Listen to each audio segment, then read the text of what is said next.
Everybody, welcome to Out of the Gate, Daily Racing Form's weekend handicapping preview program. My name is Matt Bernier, and here's what's on deck for this week's edition of Out of the Gate.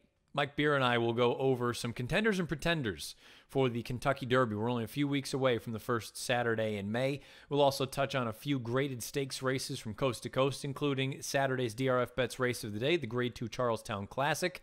We'll also discuss the Elkhorn from Keeneland, as well as the American Stakes from Santa Anita. Peter Thomas Fornatale remembers the life and times of William Nack, racing author and historian. Nicole Russo will touch on the passing of Giants Causeway and the effect that will have on the breeding industry.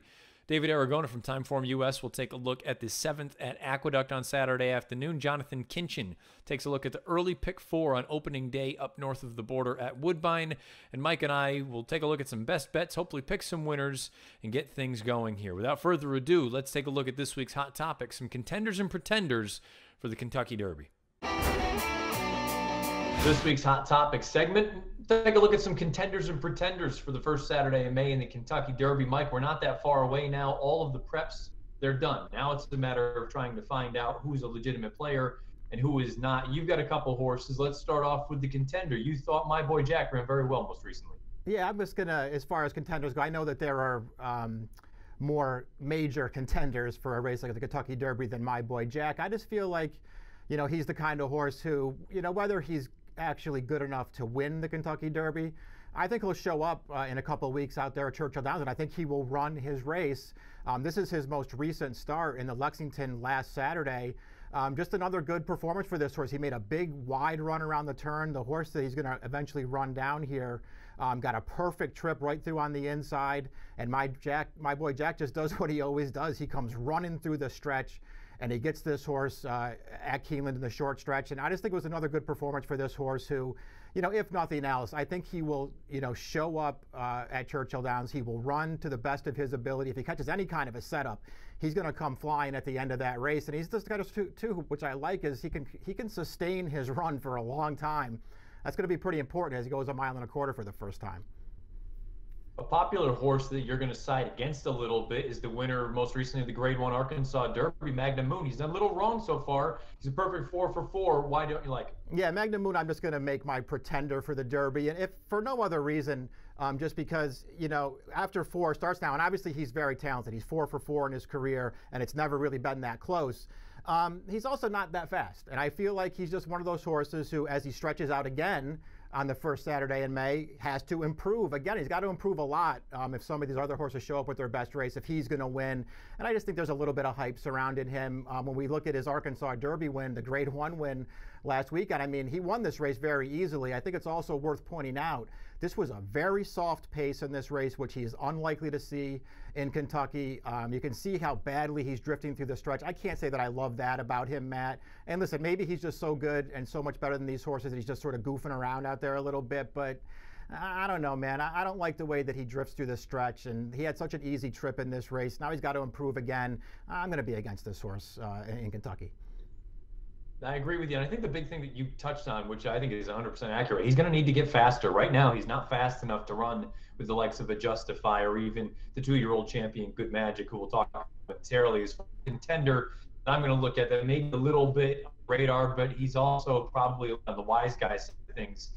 Hofberg in second in the Derby behind Oval. We're going to take a replay right now. I think promising effort considering Bill really does build his horse independent. They don't belong. Usually just make sure that they're in spots where they don't throw them in too deep too soon. I thought it was a good effort all considered from Hofberg. And if you think that he's so likely that a forward move is not out of question, Hofberg is one that can take a step first Saturday. Hey, as a pretender is concerned, and I'm curious your thoughts when I say this all, but he ends up winning the race. say the 2-year-old champion, Good Magic, is a pretender. We're going to look at his victory in the grass most recently. And, okay, got the job. Am I being overly critical for saying that this is not the fashion that I wanted it to be done in, Mike? He goes back to his left lead late. I thought he had to work pretty hard to get by Flame Away. He only won by a little more than a length and a quarter. Yeah, no, I don't think you're being unreasonably hard on him. I'm sort of in the same camp with him after 2 starts now as a 3-year-old. It's just that I kind of just wanted to see him really take a big step forward off of his Breeders' Cup Juvenile win. He hasn't really done that in his 2 starts. I guess if you want to stay positive on him, you could just say that. It's only been 2 starts, and maybe he'll just take the step forward 3rd time out, which is what he did as a 2-year-old. But he's a lot like Magnum Moon. He's in the position of showing up there at Churchill Downs and having to improve to win. We'll find out if these horses end up being contenders or pretenders the first Saturday in May. We've got a few more weeks. We'll find out how the post positions and training leads up to the Kentucky Derby. Enough of that for now. Let's get into some handicapping for this weekend. Let's take a look at the DRF Bet Saturday race of the day, the Grade 2 Charlestown Classic. Let's take a look at the field for Saturday's DRF Bets race of the day, the Grade 2 Charlestown Classic. I can remind you to head on over to the Race of the Day page on drf.com. You can download free formulator past performances for this race. Mike, only a field of 7, but I think it's an interesting group of 7. You can go a few different ways in here, and you and I both agree. We talked about this. You can get the full in-depth stakes preview over on video.drf.com. I wouldn't be surprised if War Story ultimately goes off favorite. Yeah, I wouldn't either. He's not the favorite on the morning line, but I wouldn't be surprised if he ultimately does go favorite at post time. We'll see how that all plays out.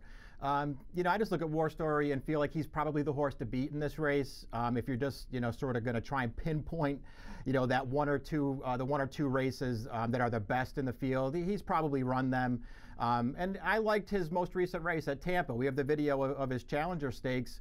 I look at this race, Matt. I don't think it was much of a field. He was a very heavy favorite. He was supposed to win, and he does win easily. I just sort of felt like this maybe was the perfect prep as he comes back and he tries the Charlestown Classic for the 2nd year in a row. He ran well in this race last year.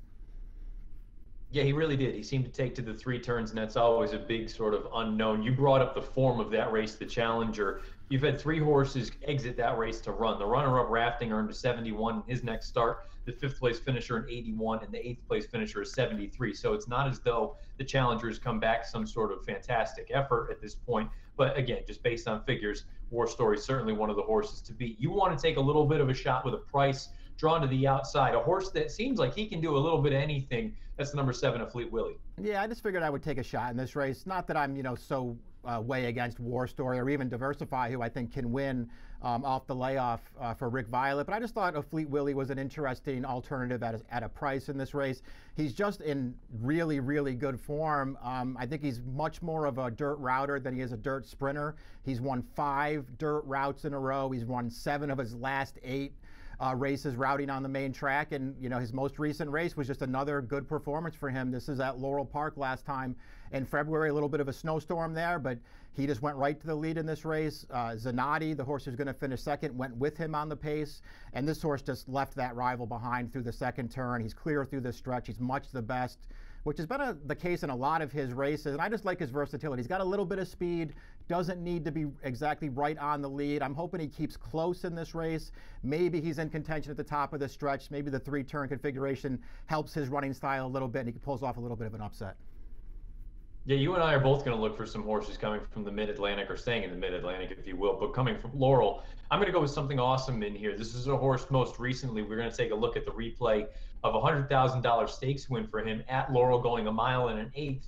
I think the thing that I'm most interested in, or most intrigued by anyway, with this horse is his ability to adapt to whatever the circumstances may be. In this race here, he was very forward throughout, but just go 2 starts back when he won the Grade 3 General George over a sloppy sealed racetrack that was run in a blizzard condition, very similar to what we saw from a Fleet Willie. He won from way off the pace. He did have a big pace to run at that day, but I like the sort of versatility that this horse has shown thus far. It's always an unknown until they actually do run the 3 turns at Charlestown. It's a little bit of a quirky configuration, but I think it's something awesome as an interesting runner. And I'm also interested in a Fleet Willie. Maybe the Laurel Invaders can get the job done in the Grade 2 Charlestown Classic.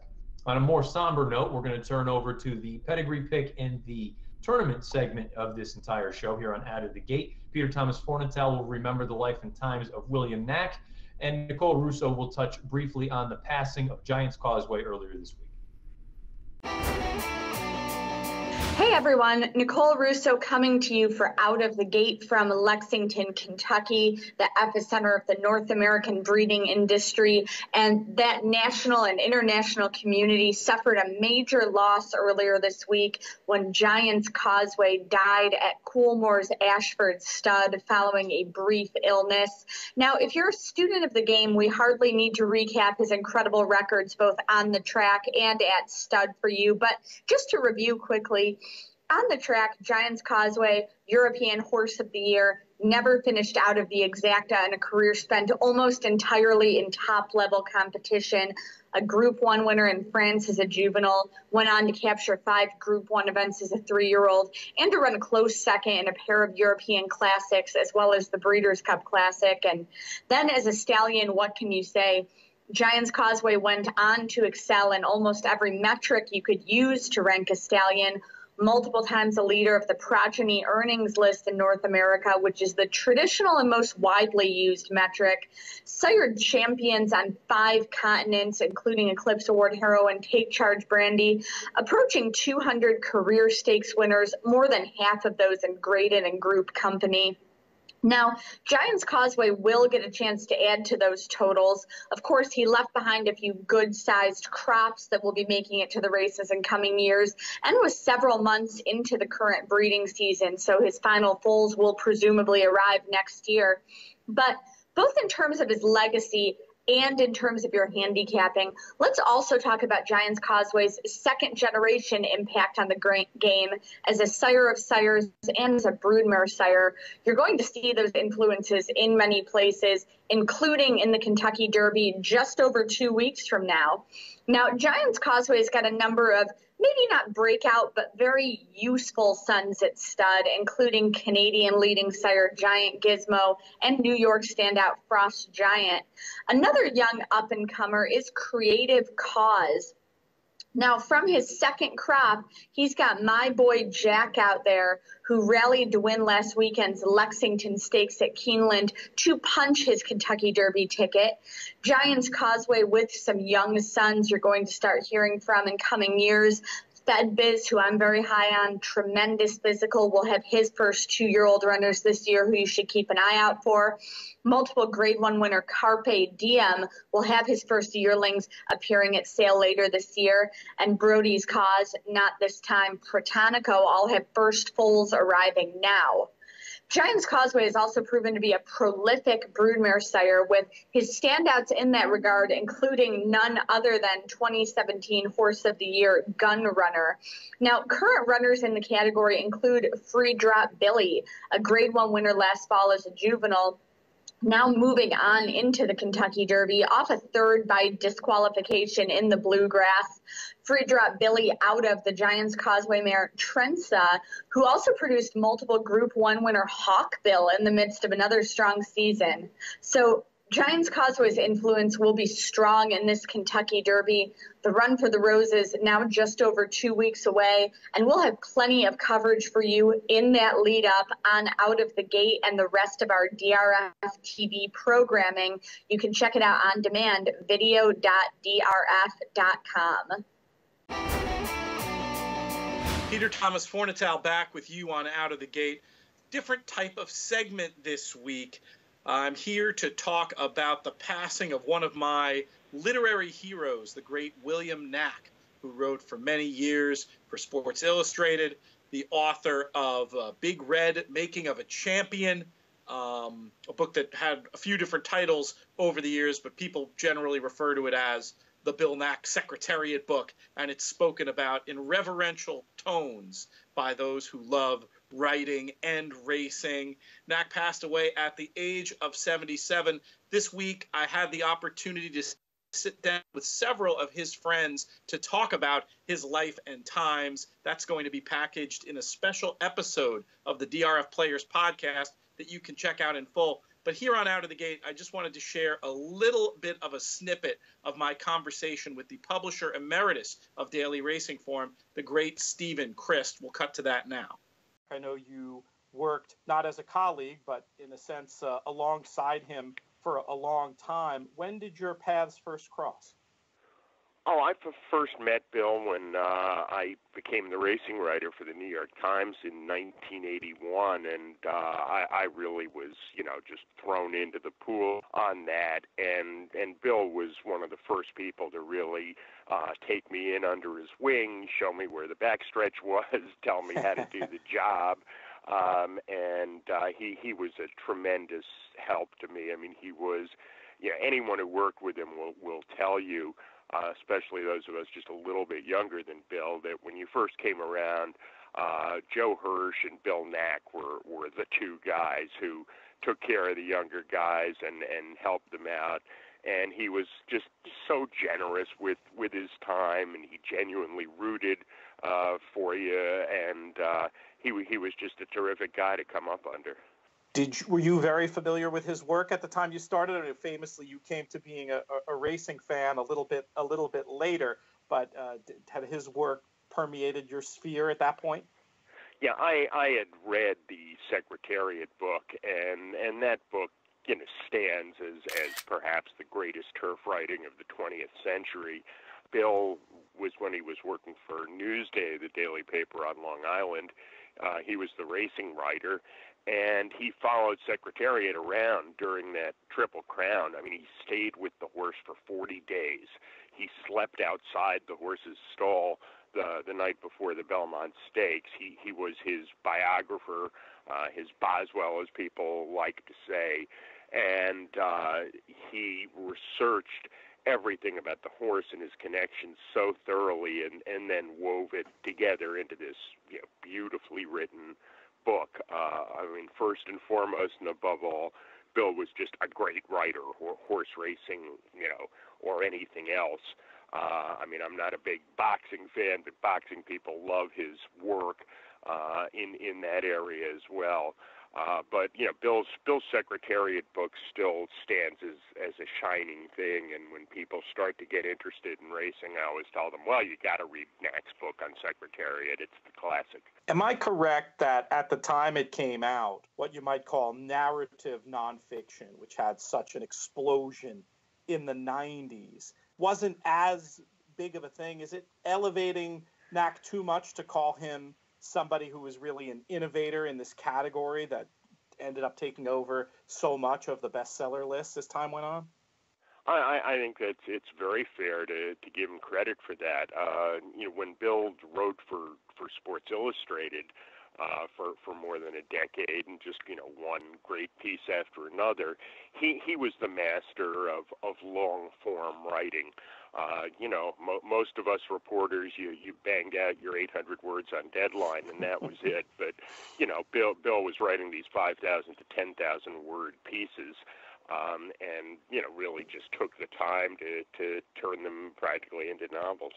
There you have it, a little snippet of my conversation with Stephen Christ. For much more from Stephen Christ and Bob Curran and Tim Layden, you'll want to check out the special edition of the DRF Players podcast that we'll be posting soon.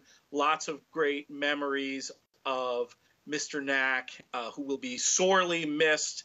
William Nack, gone at the age of 77. He is survived by his wife, Carolyn, 3 daughters, a son, and 6 grandchildren. Our thoughts are with them. Stay tuned for more Out of the Gate right after this. Welcome back to Out of the Gate. Let's take a look at some graded stakes action down at Keeneland, Lexington, Kentucky. It's the field for the Grade 2 Elkhorn, going 1.5 miles on the turf course. Again, for expanded stakes previews, head on over to video.drf.com or the Daily Racing Forum's YouTube channel. Mike, this is a big full field in here, but it really feels like this is one of those rare instances where the West Coast is bringing the quality to this race. It's in the post, and Hayabusa won. Yeah, I do agree with that. I think they are the two horses to beat. Well, so I guess it's in the post is actually the horse to beat, considering his overall form, and the fact that he's beaten Hayabusa won twice in a row out there in Southern California. I mean, I do think it's a graded stakes race at 1.5 miles that's open to a lot of different horses. I mean, there are horses, plenty of them, who have at least one race that's going to give them a real chance against the 2 favorites in here. But I mean, what can you just really can't knock the form if it's in the post. He just keeps showing up and running one good race after another. Yeah, we're going to take a look at their most recent race where these two horses, It's in the Post and Hayabusa won. They threw it down. Unfortunately, if you're a fan or part of the connections of Hayabusa won, maybe I'm a little bit premature saying this, but I kind of get the feeling that Hayabusa won is just not as good as It's in the Post. Agree or disagree? Yeah, I'm starting to agree with that. I mean, he made it so close 2 starts back in the San Marcos. Even though he had a good trip in that race, he made it close enough where you felt like, this race here that we just looked at, the San Luis Rey, was going to be a real battle. I don't know. It was kind of close at the end, but I mean, you saw the stretch run there. It never really looked like Hayabusa 1 was ever going to get to It's in the Post in that race. And I'm just sort of with you. I'm starting to feel like It's in the Post just might be a better horse. We both acknowledge that they are two of the more likely win contenders in this race. We want to take a look for some prices in here. You're going to go with Kenny McPeek, and a horse that really, he hasn't done a heck of a lot wrong here in the States. And if he gets a little bit of a better timed ride this time around, maybe Summon TMA is an interesting long price. Yeah, I'm hoping that he is in this race. He's going to be a big price in this race. He's got a great post on the inside, so we'll see what kind of trip he can work out. He's a horse to, going back to early last year when they got him over here. He ran 2 really nice races. One here at Keeneland, then he stepped up in the Grade 3 Louisville at Churchill Downs. I thought he ran a tremendous race that day. There was a long layoff after that race, and so things just didn't go that great for him. And even though he's 0 for 4 since returning, I think he's run well in a couple of spots, and that includes this race we're going to look at right here. This is his race 2 starts back at Sam Houston in the Connolly. I mean, he's making a run here through the stretch. He's already actually started this run, Matt, a long time ago. I thought Paco Lopez, he hit the trigger a little too soon in this race. He makes the lead. He's very game in the stretch. He just cannot hold off a good horse in bigger picture at the end. But I thought he ran well in that race. Maybe he gets a better trip this time. They time it a little better with him. He can get back to his very best race. If he gets back to his very best race, why can't he be there at the end at a big price? Yeah, Summon TMA has always hinted at ability. The big key has been to get him sound and keep him sound for Kenny McPeek. If he runs his best race, he's certainly right there at the wire. Admittedly, I've never been a big fan of Hunter O'Reilly's, but I was taken a little bit by him last year, particularly over the summer. Seemed like he got really, really good, including a victory up at the Spa in a graded stakes race. We're going to take a look at the Bowling Green. This was his start 3 starts back, and I understand this was a day where the last move was the winning move. Sadler's Joy, it's well documented. He's got to time that move right, because if he makes the front, he's going to pull himself up. Well, it was a little bit mistimed here. You see he's already made the front. Hunter O'Reilly is going to come from out of the clouds and go and get the job done. Like I said, a horse that I've never loved, but at the same time, there's a couple things going for him. If you think the pace is going to be honest, he's going to come with a run, and he's going to need some because he's going to be coming from almost dead last. But also the fact that he's run well at Keeneland in the past. He's run there on 2 different occasions. He's never been out of the exacta. He has a win and a second-place finish. He's going to be a big price in here with Florent Giroux for Jimmy Toner. Like I said, never been a huge fan of Hunter O'Reilly's, but maybe this is really what he's wanted to do all along. And if he can run those races that he ran up at Saratoga, if he can bring one of those to the table on Saturday, I think he's got a puncher's chance in here. Let's move from Kentucky out to the West Coast. Santa Anita, the field for the Grade 3 American Stakes. Look at the field for American Stakes. Santa Anita, 1 of 2 graded races on Saturday afternoon. Field going on the turf course. It's really difficult to discern this race of the more likely contenders in course like What If You or Black Cat or Free Rose. Their recent is really something to be, and that makes it difficult for a handicapper. Do you the classy horses or do you shot against them? Yeah, I mean, I really do think that's the real question in the race, because if you're just talking about, who's the most accomplished and maybe who's the most talented, yeah, you're talking about the 2 What Of You, and you're talking about the 5 Blackjack Cat. But I mean, the recent form of What Of You, it almost sort of looks like when you watch his last 3 races or so, like he's just not even close to the same horse that he once was. And I don't really know what to say about Blackjack Cat. I'm not ready to just throw in the towel on this horse, but he came off the layoff in the Thunder Road last time, and to me, I don't know if you agree with this or not, Matt, to me, he did not run well in that race at all. If he shows up with that performance, how could he possibly win this race? If he comes with that performance, I don't think he sniffs the board, let alone wins. It was that bad. And the fact that the connections have wavered about running him here or running him down the hill, there's just too many negative vibes, in my opinion, for a horse like that at a short price. You're going to go with one of my favorites, and I've tried to get him. I thought I had him last time in the perfect spot in the San Luis Rey, going long. Maybe he didn't want to go that long. You're going to give Colonist a look in here. Yeah, I'm just going to take him on the cutback here. I was in agreement with you in a lot of ways about his last race. They stretched him out to 1.5 miles in the San Luis Rey, and it sort of felt like maybe he's got the right running style to go long. And I thought he ran fine in that race. Just, it's in the post. Hayabusa won. They're probably just a little bit better than a horse like Collins, at least right now. If you go back 2 races on his PPs to that allowance race on February 15th, we could look at the replay of that race. I mean, I just thought that he ran really well in this race. Yes, I think the race set up well for him. There was a horse in there making a crazy early move, and it kind of collapsed his pace a little bit. But I just like the way that this horse, once he got clear in the stretch, I like the way he leveled off, and I like the way he finished in here. And, in a race like this one where there's plenty of pace on paper, one of those speeds, one of you feels like maybe he just isn't the same horse that he used to be. Maybe this race will set up well for this horse again. I think if he finishes like he did that day, I think he's got a big chance in here. Colonist is a horse that I've always had a thing for. I've also always had a thing. There's a number of horses in this race that I've always loved, but Ritzy AP is a horse that I'm going to take a shot with here in the American. I think his first start as a 4-year-old this time around, hopefully he's ridden a little bit differently than he was in the Hollywood Derby. We're going to take a look at that replay right now. This was his last start, came last year in November at Del Mar, and he was actually up on the lead for most of the run, and that's not what this horse usually likes to do. Ritzy AP is better coming from slightly off of the pace. I think if you go to the starts 2 and 3 back, where he's coming from a length or 2 lengths out of it, I'm hopeful if this race runs to the way it looks like it should on paper with the amount of speed signed on, if he can sit 2 or 3 lengths off the pace this time around, let the other horses kind of duel themselves into the ground. Maybe Ritzy AP can finally live up to the hype that I've always had for him. I've always thought he could be a real runner. He hasn't quite delivered just yet, but maybe here now as a newly turned 4-year-old, he can put it all together. Ritzy AP should offer a decent number here in the American Stakes. Jonathan Kinchin's going to take a look at the early pick 4 up north of the border on opening day at Woodbine, and then we'll come back. We'll dive into some best bets for this weekend's racing.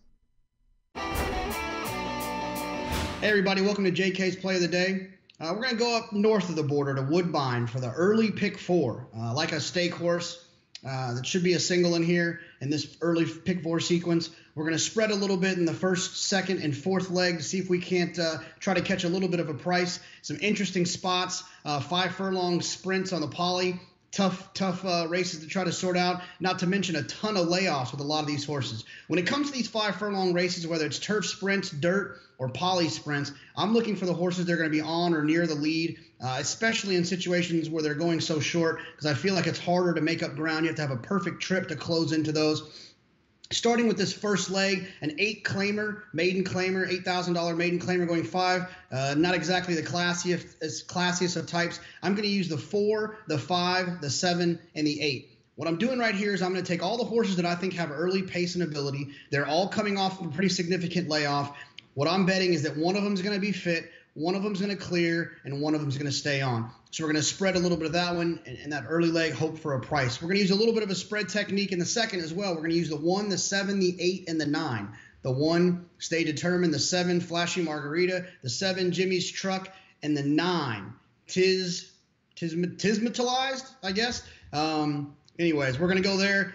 All of those horses are also coming in off of layoffs, which is a little bit concerning, but have shown the ability to show some pace early. They have done well running at these shorter distances. The same situation, kind of a lower level claiming race. I'm hoping that these horses can stay on for a piece and that one of them is fit off of the layoff to get started here at Woodbine Saturday. And then going on to the 3-year-old stake, the Wando, there's a turf horse in here by the name of Mock Tree for Mark Cassie. Cassie obviously does a great job up in Toronto at Woodbine. This horse has won and been in some pretty good races. He broke his maiden up at Saratoga as a 2-year-old, and then is won an allowance race at Gulfstream and has been running in some stakes races down there with some of those heavy hitters in the grass. Now he comes up to the poly. I think that he should be able to outclass these. I'm going to single Mock Tree. Obviously, you want to be aware of the one horse down on the inside, Piper's Warrior, but I wanted to try to find a little bit of value by singling somebody here, and Mock Tree is the classy one that I'm going to single in this spot. Going on to the last leg, a little bit more of some spreading going on here. We're going to use the 2, the 5, the 7, and the 8. 3 of those horses are coming in off of significant breaks. Same idea. We're going 5.5. These horses are a little bit more quality allowance types. I'm going to hope that someone can break, get to the front, and is fit enough to hold off some of the other closers. Good luck. We'll see you next week. Hi, everyone. I'm David Aragona with this week's Timeform US Spotlight. We're going to be taking a look at the 7th race at Aqueduct on Saturday. It's a turf race going a mile and a 16th on the regular turf course, the inner turf course, as opposed to the outer at Aqueduct. It's 4 New York bred, 3-year-old fillies. Non-winners have won, optional claiming tag of $80,000. Only 2 horses are in for the tag, so it's really more of a non-winners have won allowance race. Taking a look at the field, a bunch of horses trying the turf for the first time, a few with turf experience from last year that are getting back on the surface. One thing to notice about this race right away is the race rating up in the top center inside the little racetrack icon. You can see this race gets a 92 race rating, preliminary race rating before the race. That's just a reference point to take a look as we see how horses are coming into this race, what types of races they've been running in before, and it kind of measures, how horses stack up in terms of class. Let's take a look at the pace projector for this race. You can see the little red button in the upper right-hand corner, which is indicating this race is going to feature a fast early pace. There are a number of horses in this race with early speed, particularly those that are drawn towards the outside. The number 9 horse, Pause for the Cause, and the number 10 horse, Flat Calm, both have shown a lot of early speed recently, as well as the number 7, Forever Daisy. They figure to head out towards the front. They also are some of the top contenders in this race, so it'll be interesting to see how they're ridden and if they can overcome the likely fast pace that's predicted.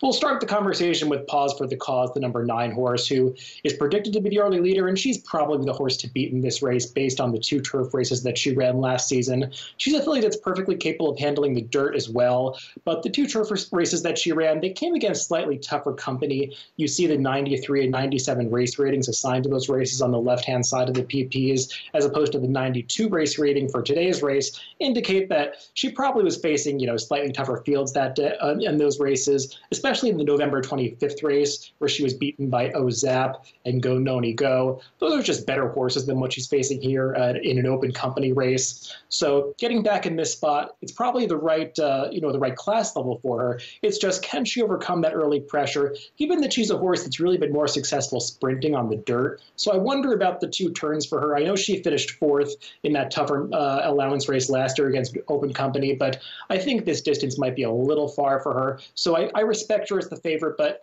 at a short price, I think there are some others that you want to take a look at in this race. Another horse that's getting back on the turf after having raced on it last season is Purely Lucky, the number 1 horse. She only faced maiden company on the turf, but she's another one that was facing some decent horses in those races. Brad Cox is certainly capable of having a horse ready off the layoff. She attracts John Velasquez, who takes the mount for this race. She's just a horse that, to me, makes a lot of sense. But coming off the layoff, it's a slight concern because she's a horse that had to kind of race into fitness last year. It took her a few starts on the turf to really, be running her best races. And she's also a horse that was very green last year, and it took her a while to kind of figure things out. So we'll see what she has ready to offer off the layoff, but she's one that certainly has the ability to be competitive in a spot like this, and her running style seems to fit this race well. Another horse that could be running just off the pace is Goodbye Broccoli. Now, it's kind of a wild card because she really hasn't raced since early in her 2-year-old season. She made 2 starts between May and July. 2 of them were on the dirt. She got on one time going 6 furlongs on first. It was the last time we saw her. She actually won that race. But, it was only 6 furlongs. She's got to stretch out to the 2 turn, and she's doing it off lengthy layoff. She beat Blue Atlas, who's a deep Todd Pletcher horse, went on to do some nice things later in the year. So I feel like Goodbye Broccoli has the to be competitive in this race, but I was worried about these horses that are trying a distance for the first time coming off such a long break. And Phil Serpy doesn't have the strongest numbers of horses coming back off layoffs like this. So I'm a little wary of her, but she's one that I think, could be in the mix here. My top pick in this race is one that will be trying the turf for the first time. It's the number 3 horse, Breezy Gal, for Linda Rice. Linda has 2 in this race, Flat on the outside, 1 speeds, and Breezy Gal. I'm hoping that Breezy Gal is one they can kind of take back a little bit and work out a stalking trip in this race. She won on the dirt 2 back, a 13-length victory against a field that really didn't have much quality in it. But after that, they tried her in a stakes race, just seemed to really not handle the going that day or the level of competition. I think she's finally getting on the right surface here, even though she showed a little bit in some of those dirt races. I think turf is really where she's meant to be. She worked a fast 2-year-old sales workout over the synthetic track at Ocala. That's before She started her racing career. She's by the Factor, who's had success with his turf progeny. And the Dam is a half to Unbridled Humor, who is a stakes winner on the turf. So there's definitely evidence that Breezy Gal is one that can handle the turf. And Linda Rice, she's had success with these horses moving to turf in the past. So I'm hoping Breezy Gal can work out the right stalking trip in behind horses, and maybe she'll be a decent price at around 5-1. So I'm using Breezy Gal mostly with Pause for the Cause, Goodbye Broccoli, and Purely Lucky. And that's Aqueduct's 7th race on Saturday. Now let's send it back to the studio. Time to take a look at the best bets for the weekend. Mike, you're going to stay at Aqueduct, race number 7. Yeah, we'll stay at the Big A for the 7th race. It's a mile and a 16th on the turf. For allowance horses, New York breds. I wanted to make my best bet Breezy Gal in this race, and we're going to put up a replay of her maiden win 2 starts back. Now, this is her 2nd career start for Linda Rice. It's on the main track, obviously, and she just wins for fun in this race. It was a big improvement from start 1 to start number 2 for her, and that's not that surprising when you know that her trainer's Linda Rice, and that's what she does. But this horse ran really well in this race. It shows that she at least has some ability, and I've always thought, just going back to the beginning of her career, that I would want them to at least give her a chance on turf. And I thought that they would do it relatively early in her career. And they're making her turf debut on Saturday. She's by the Factor. She's got all turf on the Dam side of her pedigree. And I really feel like she's going to take a step forward on the switch over to turf in this race. She's catching a bunch of horses off of layoffs. She's 5-1 on the morning line. I feel like if she doesn't even have to take a step forward on turf, I think if she just runs that race we just saw on the turf, she's going to be a handful in this race. And if she's anywhere near the 5-1, I'm going to bet her. I'm going to go out to Santa Anita, race number 6. This is a horse that folks in New York are very familiar with. Her name is Ancient Secret. She's going to break from post position number 1. She's going to make her 2nd start for trainer Phil D'Amato. She used to be in Chad Brown's barn. We're going to take a look at her first start in Southern California. This was in the misdirection most recently off of a long layoff. She's down on the inside at the back of the pack right now, just getting the engine warmed up. The problem is inside's not going to work. She's going to have to weave her way through traffic. Eventually ends up back down on the inside, and unfortunately it's a little bit tight and she has to steady toward the end. Maybe she doesn't quite get there even with clean run, but I love the way that she finished in here. If you think there's going to be any kind of an honest pace signed on in the 6th at Santa Anita on Saturday, Ancient Secret's going to come with a run. I think she's stakes caliber, and Mike, you and I talked a little bit before we came back on for this turn back in distance. I think this is going to be very, very beneficial for her. She's 3-1 on the morning line. We'll take a shot with the number 1 Ancient Secret in the 6th at Santa Anita on Saturday afternoon. That's going to do it for this week's edition of Out of the Gate. Thank you to all of our contributors. Thank you for listening. If you've been watching or listening, you've got video.drf.com as well as the Daily Racing Forms YouTube channel. Click that subscribe button. You can also follow us on Twitter at DRF Video. Best of luck this weekend when your horses break out of the gate.